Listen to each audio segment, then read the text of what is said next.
السلام علیکم ورحمۃ اللہ وبرکاتہ۔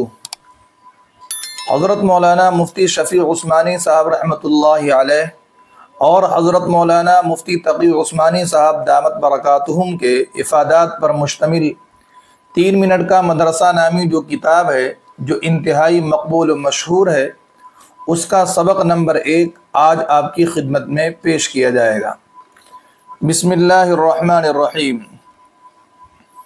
بسم اللہ الرحمن الرحیم کی فضیلت۔ رسول اللہ صلی اللہ علیہ وسلم نے فرمایا، مجھ پر ایک ایسی آیت اتری ہے کہ کسی نبی پر سوائے حضرت سلیمان علیہ السلام کے ایسی آیت نہیں اتری۔ وہ آیت بسم اللہ الرحمن الرحیم ہے۔ حضرت جابر رضی اللہ تعالی عنہ فرماتے ہیں کہ جب یہ آیت اتری تو بادل مشرق کی طرف چھٹ گئے، ہوائیں ساکن ہو گئیں، سمندر ٹھہر گیا، جانوروں نے کان لگا لیے، شیاطین پر آسمان سے شعلے گرے۔ پروردگار عالم نے اپنی عزت و جلال کی قسم کھا کر فرمایا کہ جس چیز پر میرا یہ نام لیا جائے گا اس میں ضرور برکت ہوگی۔ حضرت عبداللہ بن مسعود رضی اللہ تعالی عنہ فرماتے ہیں کہ جہنم کے 19 داروغوں سے جو بچنا چاہے وہ بسم اللہ الرحمن الرحیم ضرور پڑھے۔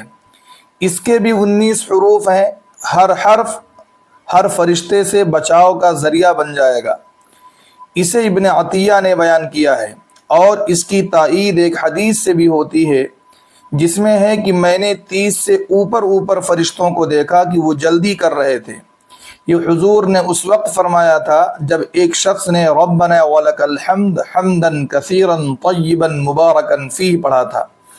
اس میں بھی 30 سے اوپر حروف ہیں اور اتنے ہی فرشتے اترے۔ اسی طرح بسم اللہ الرحمن الرحیم میں بھی 19 حروف ہیں اور وہاں فرشتوں کی تعداد بھی 19 ہی ہے۔ مسند احمد میں ہے، حضرت صلی اللہ علیہ وسلم کی سواری پر آپ کے پیچھے جو صحابی سوار تھے ان کا بیان ہے کہ حضور اکرم صلی اللہ علیہ وسلم کی اونٹنی ذرا پھسلی تو میں نے کہا کہ شیطان کا ستیہ ناس ہو۔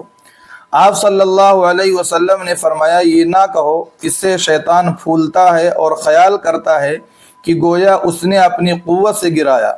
ہاں، بسم اللہ کہنے سے وہ مکھی کی طرح ذلیل و پست ہو جاتا ہے۔ ایک حدیث میں ہے کہ جس کام کو بسم اللہ الرحمن الرحیم سے شروع نہ کیا جائے وہ کام بے برکت ہوتا ہے۔ وآخر دعوانا ان الحمد للہ رب العالمین۔ اس سبق کو آپ خود بھی سنیں اور اپنے دوستوں کو بھی شیئر کریں۔ Like, comment, and subscribe.